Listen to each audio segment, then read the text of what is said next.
que a gente pode falar, né, de tendência de eficiência energética e indicações? Soluções para edifícios zero energia. Eu imagino que vocês já passaram por isso, né? O Lamberts deve ter trazido isso, tal, o que tem que colocar de A a B. Mas, aproveitando aí a visita que nós fizemos aí com a GIZ, lá em Frankfurt, nós fomos visitar um empreendimento zero energia, um edifício zero energia. Ok.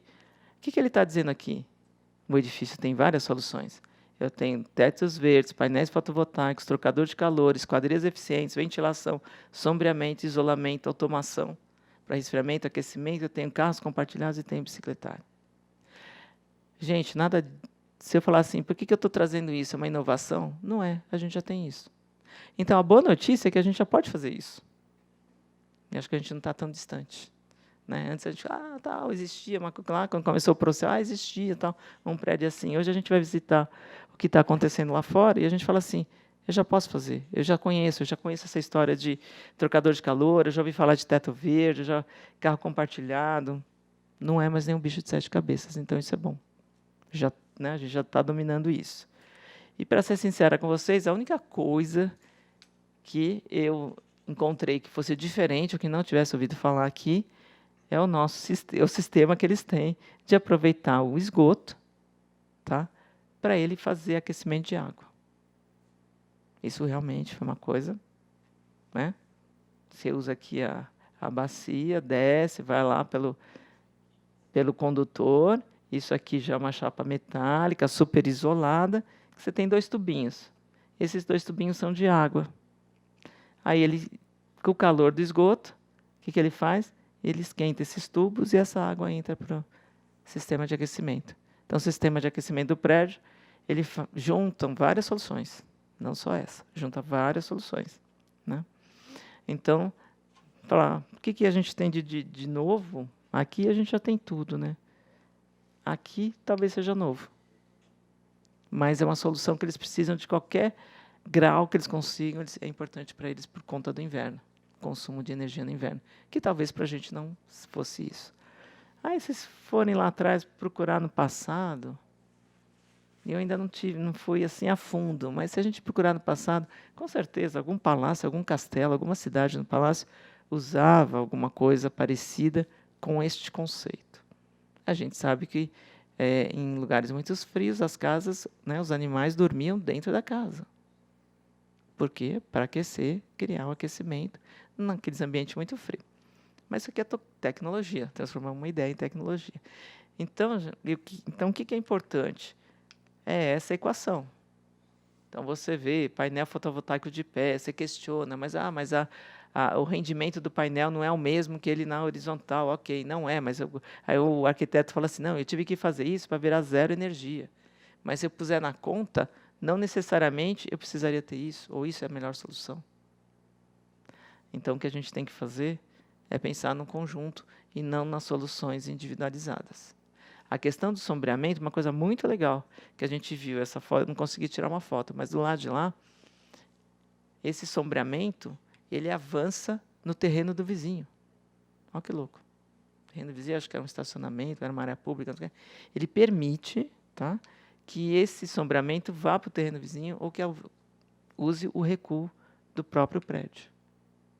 São coisas assim que a gente tem que trabalhar um pouco mais nas nossas legislações, códigos de obra, ter essa flexibilidade para a gente conseguir o desempenho. Soluções, né, que não necessariamente precisem de tecnologia. Bacana. O segredo da melhor eficiência energética. Cada empreendimento é único, não tem como. E cada um tem sua melhor solução. Não adianta o professor Pardal querer fazer igualzinho, todo mundo não vai conseguir. Passei o maior carão num evento de resíduos aqui em Brasília, quando estava se discutindo a Política Nacional de Resíduos, e estava o movimento dos catadores, um auditório, 1.200 pessoas, 500 movimentos catadores, e lá, e a gente do setor, cada setor falou, indústria, né? Falei da construção, e ele falou assim, tem nada, juro, a pessoa levantou e falou assim, não tenho nada a ver com esse assunto, mas por que vocês constroem casa no sertão com telhado de fibrocimento? Eu parei, hã? Por que vocês fazem isso? Porque na hora do almoço eu tenho que sair com a minha família e tem uma árvore do lado, eu saio da minha casa e vou comer embaixo da árvore, porque eu não consigo ficar em casa. Aí você fala assim, porque isso é padrão. Né? Eu não falei isso, porque senão ia ser vaiado. Então, a gente tem que sair um pouquinho do quadrado e pensar o seguinte, cada empreendimento é único, cada um tem sua melhor solução, cada local é seu local. Não adianta. A gente tem que ser... tanto é que as normas de eficiência energética, não sei se alguém tocou no assunto, vão ser revistas também para criar mais zonas bioclimáticas para a gente poder ampliar o cálculo e aquela coisa da simulação um pouco mais realista para o Brasil. O que a gente tem feito um pouquinho, e eu trouxe algumas coisas em parceria com a GIZ, só para dizer que nós e os alemães, a gente está se dando bem, por enquanto, né? Mas, assim, é uma parceria super bem-vinda e que tem nos ensinado muita coisa. O Sinduscom São Paulo, para quem não conhece, nós estamos lá, a gente fica na cidade de São Paulo, a sede, temos novos regionais, temos aí 85 anos, já está um pouquinho atrasado, a gente tem um pouquinho mais, então a gente é um pouquinho velhinho. E o fato de ser um pouco mais velho e ter participado de alguns movimentos da construção civil, a gente acredita muito, né, no que está acontecendo e o que tem para vir acontecer. Desde 2000, temos um comitê de meio ambiente, eu faço a coordenação técnica, mas a gente sempre focou que a construção sustentável é estratégica para o setor da construção civil. Tá? É competitividade. Então, aquilo que a gente falava em 99, estamos fazendo 20 anos, que era loucura, o setor já reconhece. O cliente não paga mais por uma casa sustentável, ele não paga mais. Mas se ele tiver duas para ele escolhe a sustentável. Isso é velocidade de vendas. Eu vendo mais rápido, o meu negócio gira. Se eu demorar para vender, não vai. Eu tenho requisitos de sustentabilidade vindos, quer seja dos órgãos financiadores, quer seja de governo impondo. Foi o que a gente quis dizer assim, vamos ser estratégicos em vez de vir de goela para baixo, né? Desculpa interromper. Sobre essa questão de sustentabilidade, ele vai muito pelo nível de escolaridade da última ponta do cliente final. E se eu pensar em Minha Casa Minha Vida, o que interessa para eles é uma casa, uma habitação. Não necessariamente. Se você pegar o CDHU lá em São Paulo, ele colocou aquecimento solar na casa, tal, e ele fez uma pesquisa de satisfação com os clientes e usuários. O sistema foi detonado, mas ele foi detonado não pelo conforto que ele trouxe ao usuário. Ele foi detonado porque tem manutenção, porque o sistema na época não era bom, algumas coisas desse tipo. Mas o conforto que ele trouxe para o usuário, todos gostaram, todos aprovaram. Esse mito, né, de achar que a sustentabilidade não está em qualquer nível de habitação é um mito. Hoje, o cliente ele pode não conseguir se manifestar e dizer que é sustentabilidade, mas ele quer uma casa que tenha mais conforto térmico, que não escute barulho, ele quer ter uma casa onde ele tenha mais ventilação. Às vezes, se você perguntar assim, você gosta de sustentabilidade? Não quero. Mas o que é isso? Não tem nada a ver. Mas ele tem essa percepção do conforto. E é isso que está trazendo, né? E a gente, tecnicamente, transforma. O que é conforto? Conforto é você pegar todas as exigências dele e transformar num produto que caiba no bolso dele. Porque tem essa conta também que é mais complicada, né? Você trazer. Vamos dizer assim, não era um empreendimento Minha Casa Minha Vida 3, faixa 3. Tá? A construtora colocou uns sensores para que o usuário pudesse medir aonde ele estava gastando energia. Ele falava, vou pôr isso aqui, vou testar, vou fazer um laboratório. Pois lá. Então, ele sabia se estava gastando mais no chuveiro, se estava gastando mais na televisão, aonde ele estava gastando mais. Depois de um tempo, a consultora costuma fazer uma pesquisa, né, dos clientes. Por que você comprou esse empreendimento? Porque é perto do meu trabalho. Localização, não adianta. Sempre você vai ser o primeiro top em qualquer pesquisa de satisfação pós-venda. É localização. O que mais você achou do empreendimento? Muito legal aquela história de medir a eficiência energética. Quer dizer, é isso que eu falo, ele não tem a percepção, ele não consegue falar, mas a hora que ele está em contato com uma solução ou com alguma coisa assim, ele gosta e ele abraça a causa. E olha que interessante, segundo, é lógico que os corretores agora querem que a consultora coloque em todos, né? Que a incorporadora, todos os empreendimentos, aquele negócio é legal. Tá. E a gente está lá no Sinduscom para a gente fazer treinamento, capacitação, divulgação, atuar em políticas públicas, né? E está sempre desenvolvendo. com a GIZ, nosso primeiro trabalho foi assim, um desafio que era para a gente discutir soluções passivas e eficiência energética. E foi muito interessante, porque era um trabalho que já estava sendo feito com a Unicamp e que a gente precisava ter o braço, né, do setor produtivo aí para a gente discutir. E aí a gente falou em esquadrias, né, e também capacitação de professores para fazerem o diagnóstico e fazerem simulações. Olha que interessante. Então, a GIZ detectou uma falha, uma necessidade, Brasil inteiro, de fazer essa capacitação. Então, está capacitando professores para serem multiplicadores. Fizemos nosso primeiro evento aí com relação às esquadrias, retrofit, né? Aí a gente estava com a Unicamp, que tinha feito o estudo. O evento chama todo mundo, discute, divulga esse trabalho da divulgação. Tivemos uma participação super bacana. E o que aconteceu de interessante juntando uma coisa com a outra? O Sinduscom São Paulo já tinha discutido, em 2015, eficiência energética em esquadrias para habitação de interesse social, junto com os fabricantes de esquadrias. Era um assunto polêmico, porque estava se falando de várias coisas que promovessem a sustentabilidade, e a gente sabe que esquadrias é um problema. Os fabricantes estavam todos felizes, porque a gente estava num momento bom, né, dos programas de habitação de interesse social, e eles chegaram a propor para o governo, dizendo assim, olha, a gente pode mudar, a gente pode fazer esquadrias eficientes, contanto que você me garanta, né, essa continuidade feliz, do Brasil feliz. Não aconteceu, o grupo desanimou, falou, poxa vida, né, a gente ia mudar, tal. Desanimou, mas com esse trabalho que a GIZ trouxe para a gente, para essa discussão, o grupo retomou. Então, é muito bacana ver que um grupo de trabalho, principalmente envolvendo, né, as principais entidades que produzem esquadrias, PVC, o aço, o vidro, não sei o que e tal, Caixa Econômica, CDHU, Eletrobras, tal, discutindo soluções para a eficiência energética em esquadrias. A gente elaborou, todo esse material está disponível no site do Sinduscom, a gente elaborou um guia, e aí a gente convenceu os cabeça dura, porque os fabricantes falaram o seguinte, mas o negócio da habitação social está meio parado, não tem volume que quer, não vou investir, tá? O cabeça dura, não é só a habitação social que está precisando de esquadrias eficientes. Todos os padrões estão precisando de esquadrias eficientes e vocês não perceberam o potencial que vocês têm para vender, porque vocês vendem esquadrias para prédios maravilhosos, caríssimos, e vocês estão comendo bola porque vocês não estão fazendo ela eficiente. Se vocês fizessem esquadrias eficientes, vocês iam vender esse diferencial para aqueles empreendimentos que estão buscando certificação, um monte de coisa assim. Então, eles enxergaram que bacana, tem um mercado. E eles agora estão esperando a gente retomar, né, na construção civil, retomar o volume, a habitação de interesse social, retomar, porque existe essa vontade realmente de fazer, que é um dos grandes gargalos. Quando a gente fala assim, eficiência energética em habitação de interesse social, não precisa ter painel fotovoltaico. Eu posso ter uma esquadria eficiente, tá? Dimensionada adequadamente, porque às vezes tem códigos de obra que não permitem a gente fazer isso, que permitam a ventilação que seja suficiente para você ventilar aquela casa bacana e você não precisar de ar-condicionado.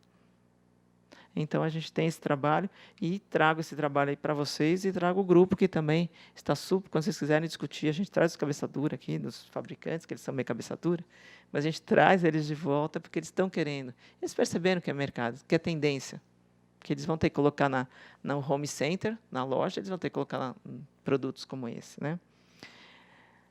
Então, tem esse trabalho. Fizemos um diagnóstico energético no Sinduscom com o grupo dos professores, trabalho final do curso, e foi bacana, porque só um diagnóstico, tá? E redução de hábitos de consumo, permitindo redução de custo de 18% no prédio do Sinduscom. Hábitos de consumo. É ligar 1 hora mais tarde o ar-condicionado, é desligar 1 hora mais cedo. No frio, os caras ligavam o ar-condicionado 7 horas da manhã, desligavam às 7 horas da noite. Para quê, né? É hábito de consumo. A gente que é da área ambiental, a gente ia desligando as lâmpadas no corredor. Não sei o que, se deixar a gente no escuro. Não, abre a janela, puxa a persiana. Então, são hábitos de consumo que isso ajuda a conscientização, né? Tivemos o Energy Day Brasil-Alemanha, que foi bem bacana. Para nós foi super gratificante receber, né? Então, dizer assim, olha, enquanto uma entidade do setor produtivo está discutindo eficiência energética e a Alemanha quis fazer, né, esse trabalho lá no Sinscom, esse evento deles, cursos, treinamentos, todos apoiados pela GIZ, e fizemos um produtinho aqui, muito legal, que chama o Guia de Energia, Edificações, não tem isso, tá? É sem o C cedilha, tal, .com.br, que é um guia interativo. Qual que é a ideia? A eficiência energética está sendo discutida no nível acadêmico, no nível produtivo, mas a gente não consegue ainda chegar na ponta, a gente não consegue chegar naquele estudante que quer ter uma orientação, a gente não consegue difundir o Brasil inteiro. Então, se você entra lá no site, você escolhe, eu quero, tem algumas tipologias, tem a casa, tem um edifício residencial, tem um hotel, são 7 tipologias, e você entra lá, quero uma casa. Quais são as soluções possíveis para fazer uma eficiência energética numa casa? Então, inteligência artificial, vai lá, casa, unifamiliar, tal. Você tem essa, qual região? Você coloca a região que você está, o endereço que você está, e ele te dá algumas soluções. Tá? Por que isso? Porque quem está do lado de cá, quem projeta, o arquiteto, ele chega assim, tem 50 caras para lá daquela porta querendo vender tecnologia, né? Solução. E você escuta os 50 caras, cada um traz uma coisa, você não sabe o que fazer. Aí o arquiteto joga essa bomba para a consultora. Você resolve lá o que vocês querem fazer. E a gente tem umas 50 caras querendo vender alguma coisa e sempre o produto dele é o melhor, a tecnologia dele é melhor, a solução dele é melhor. E a gente está fazendo muita coisa errada. A gente está fazendo muita coisa errada em termos de eficiência energética, porque a gente ainda não tem essa capacitação dos nossos profissionais para distinguir o que é bom e o que é ruim. E não estou falando só de engenheiros de obra, engenheiros de suprimentos, não estou dizendo isso, estou dizendo os nossos projetistas de instalações prediais, que é outro bicho interessante. Eles não querem, não, vocês contratam um especialista. Mas, cara, você tem que saber, você cuida de instalação, não, contrato de especialista. Então, isso aqui é uma maneira assim, um pouco simplista, mas para dar alguma orientação no sentido da eficiência energética, qual a escolha, qual a melhor escolha. E tem até uma calculadorazinha assim, de painel fotovoltaico, que você põe lá a área da casa tal, e aí sai. Então, se o vendedor chegar para mim e falar assim, Lilian, você tem que pôr 200 placas. Não. Deixa eu ver. Aqui está 250. E você vai negociar com o cara, porque realmente tem muita placa sendo vendida sem precisar. Então, a ideia desse guia também, ele traz um resumo de todas as legislações, quando ele foi lançado, né? Legislações, a questão de financiamentos, incentivos, ele tenta trazer uma bibliografia também em cima disso. Bacana, vocês podem se divertir. Mudanças climáticas, e aí vem outro trabalho que a gente está começando com a GIZ, de transformar, eu vou fazer um pouquinho mais rápido, mas a gente entende que mudanças climáticas vão nortear todas as políticas públicas. Vai se parar de falar de eficiência energética, como que é? Uso racional de água, não sei, e vai se virar uma caixinha chamada mudanças climáticas. E a mudanças climáticas vai ter as suas caixinhas tratando de cada tema. Vai ser um tema maior. E aí, investidores e consumidores vão buscar essa coisa da eficiência energética, um monte de informações. A gente fez um guia metodológico de como calcular o inventário de emissões das obras, um bicho de 7 cabeças, um zumbi, quando foi lançado, porque ninguém entendia nada, e mais louco ainda, foram as construtoras que entraram nesse barco com a gente para lançar esse guia. Qual que é a ideia? Orientar como que as obras, como os empreendimentos têm que fazer esse inventário de emissões até a fase de construção. A parte 2 a gente não conseguiu fazer ainda, que é o uso. Mas é ajudar nas escolhas.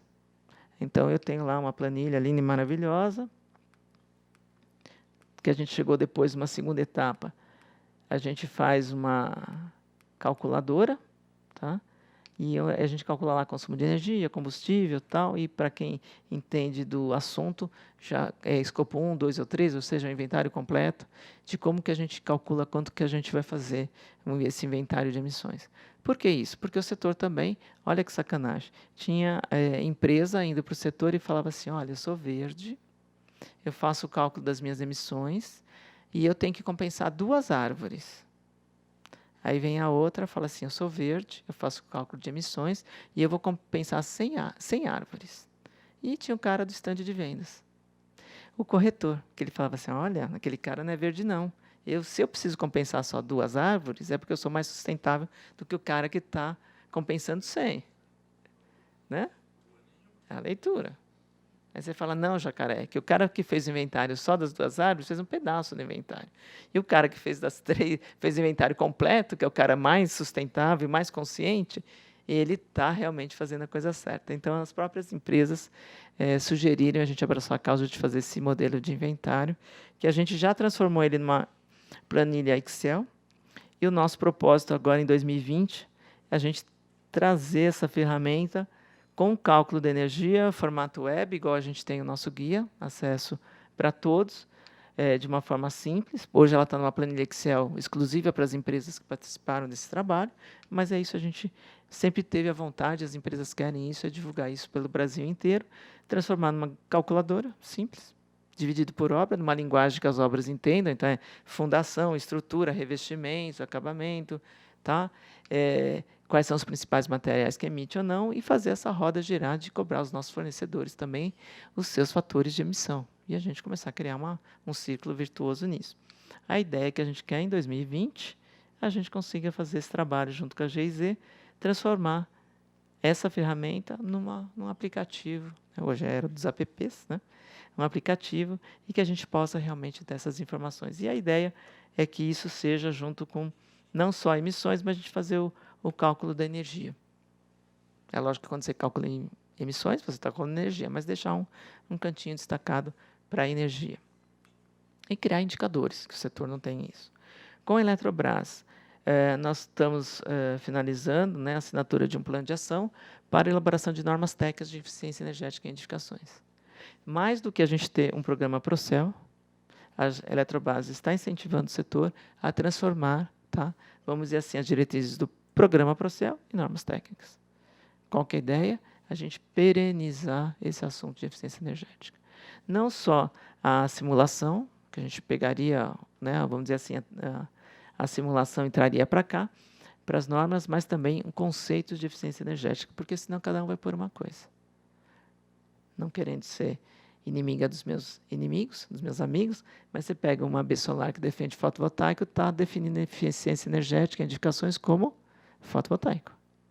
Eu pego outro pessoal de aquecimento solar e está dizendo que eficiência energética é aquecimento solar. E a hora que você põe isso em normas técnicas, você é obrigado a colocar. Então, qual que é a ideia? A ideia é que o CB2, Comitê Brasileiro da Indústria da Construção Civil, elabore essas normas, espelho das normas ISO, e traga esse tema de eficiência energética e torne uma norma. Que aí vai ser ótimo. Estou no PBQPH? Siga a norma. Entendeu? Então, isso que é interessante, a gente criar esse círculo virtuoso das normas técnicas integrarem. Outro dia eu estava numa reunião com peritos e eles falaram assim, mas norma não é lei. Eu falei, tá bom, mas se eu cumprir a norma e der errado, você pode me cobrar. Se eu não cumprir a norma, você vai botar lá no teu relatório dizendo que eu não cumpri a norma. Então, para com esse papo que norma não é lei, porque norma é lei, você tem que fazer, tem que acontecer. E as certificações querem isso, né? As certificações utilizam as normas como base. Com os nossos amigos do fotovoltaico, bacana, o fotovoltaico está aí, tem empreendimentos, né? Habitação de interesse social utilizando fotovoltaico, a MRV, por exemplo, não fazendo propaganda deles, mas está agressivamente, ela, Pacaembu, são 2 empresas que estão utilizando isso como diferencial competitivo, tá, dos empreendimentos, mas legal. Vamos sentar bonitinho, vamos sentar com a gente, nós vamos discutir projetos, produtos, contratação de sistemistas, e aí vai a qualificação, como é que eu tenho que contratar o sistemista, qual a qualificação desse cara? Execução, uso, operação e manutenção. Já existem problemas de manutenção. É muito recente essa coisa do fotovoltaico em habitações, e já existe problemas de manutenção. Eu falo com eles, a hora que voar uma placa e sair no Fantástico no domingo, todo o projeto do fotovoltaico vai por água abaixo. Né? Então, a gente tem que discutir isso, tem que discutir legislação, relação com concessionárias, incentivos e financiamentos. Uma coisa que eu aprendi com esse grupo, então tem um grupo de construtoras e empresas do setor do fotovoltaico, uma coisa super interessante, qual um dos principais problemas do fotovoltaico para habitação? Tá? Você só pode ligar o sistema depois que alguém mudou e alguém daqui que tem um CNPJ pedir a ligação. Senão você não pode ligar o sistema. E esse ligar o sistema é pedir a ligação. Hoje a concessionária está demorando 6 meses a 1 ano e meio para fazer essa ligação. Então, você entrega o apartamento dizendo que vai ter um sistema fotovoltaico, só que isso vai ser entregue daqui a 1 ano e meio. É louco. É louco. Dá a chance da cai a primeira ação contra a consultora incorporadora. Você me entrega um sistema dizendo que vai ter economia de energia e eu não posso porque a ligação não está feita. Por que você não pediu antes? Porque a regra do solar é assim, você tem que fazer tudo, depois você pede como fala? A ligação. É diferente da energia elétrica, você faz tudo, faz o poste, já aprova antes o poste, aprova a ligação. Se a gente quer fazer, né, serviço de rede, você faz tudo antes, quando você ligar, entregou o prédio, ligou, está tudo funcionando. Não, fotovoltaico não. Então, são regrinhas que a gente tem que estar criando agora em função de um novo mercado. Né? As concessionárias estavam pensando, as regras foram criadas um pouco para as fazendas solares, para as indústrias, que são um pouco diferentes, então a gente tem que trabalhar nas regrinhas também para a habitação. O nosso amigo usuário está recebendo a casa dele, legal, falei, né, do empreendedor sustentável, com o usuário sustentável, pena que não dá para passar o filminho. E aí vem uma coisa interessante para vocês, fazendo propaganda do evento da Eletrobras, mas o que vai acontecer no dia 18 de novembro? Eles vão lançar a pesquisa de posse e hábitos de uso de equipamentos elétricos na classe residencial. Não sei se vocês estão participando ou não junto com eles, mas é uma pesquisa que vai atualizar uma pesquisa que é de 1900 e bolinha, dizendo o seguinte, numa residência, quais são os equipamentos que são mais utilizados, qual que é a carga utilizada, qual que é a maior demanda, porque mudou, pode não ser mais o chuveiro elétrico, pode ser o ar-condicionado, depende da região.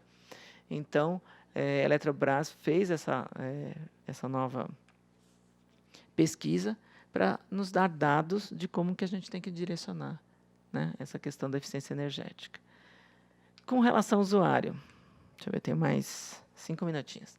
Com relação aos usuários, né, eu tenho, para quem já está acostumado com essa história também, mas a gente teve um trabalho muito grande da nossa relação, né, construtor e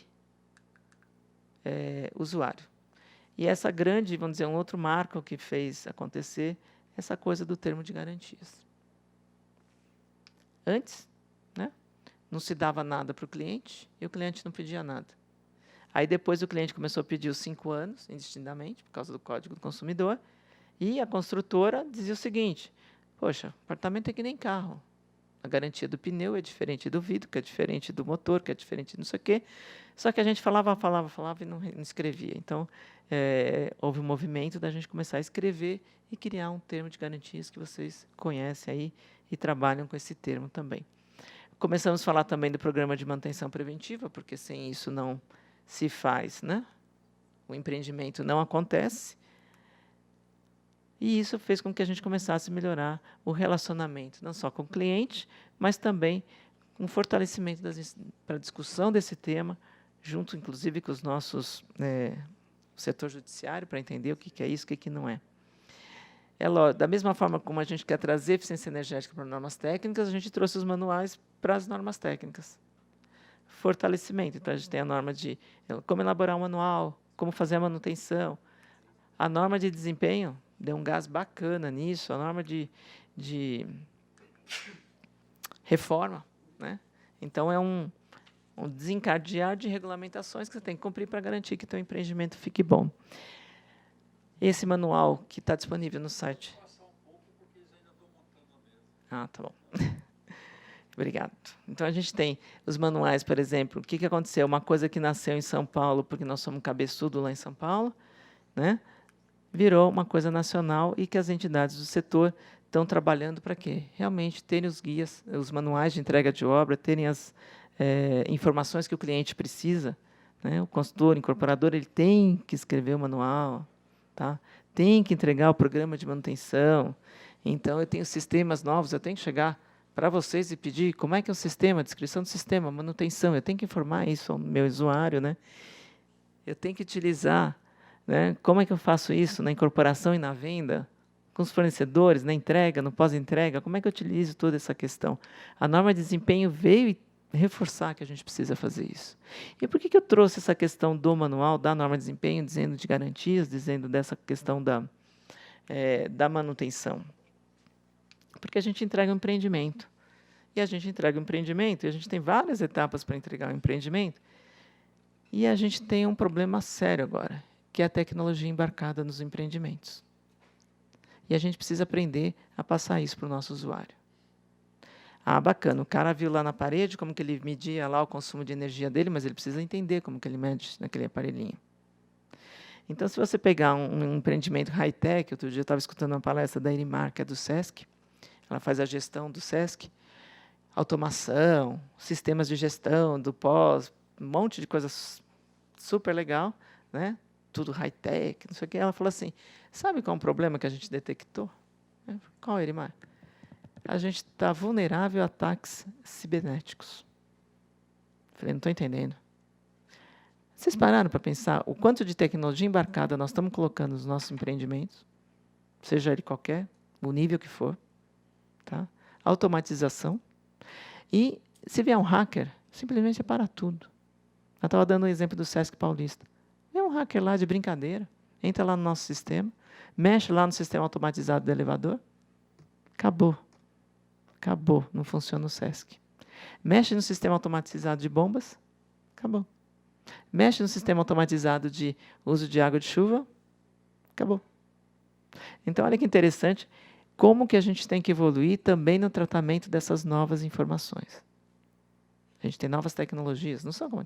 Posso abrir um furo na parede de vocês?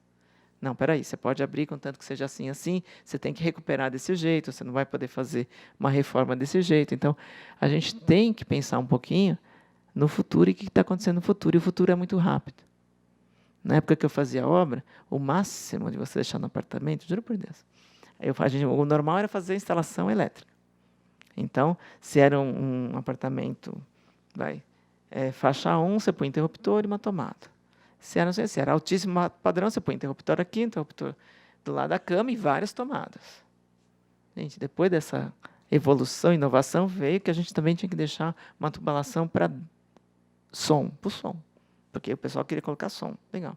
Daqui a pouco veio que você tinha que colocar uma tubulação para dados, uma rede de dados. Então, você tinha que fazer mais isso, incorporar no seu empreendimento. Legal. Hoje, se eu quiser, eu não preciso pôr nada. Porque vinha o meu amigo lá, a luz, você fala, ela liga. A gente tem aquela lampadinha que vende, né? A gente fala, no 25 de março tem umas lampadinhas ótimas. Você vende, não sei o quê, ela ilumina, ela toca a música, ela faz um efeito de boate, né? Aquela coisa de luzes, não sei o quê. E se quiser, ela tem câmera. E você daqui, eu consigo botar na minha casa e ver o que está acontecendo na minha casa. Coisas que a gente tinha que fazer. Os hotéis aqui, você fica no hotel, tem a tomadinha, né, para a internet com fio, você não usa mais. Então, a gente tem que pensar um pouquinho também na mudança de hábito que a gente está sofrendo, na velocidade das coisas que estão acontecendo.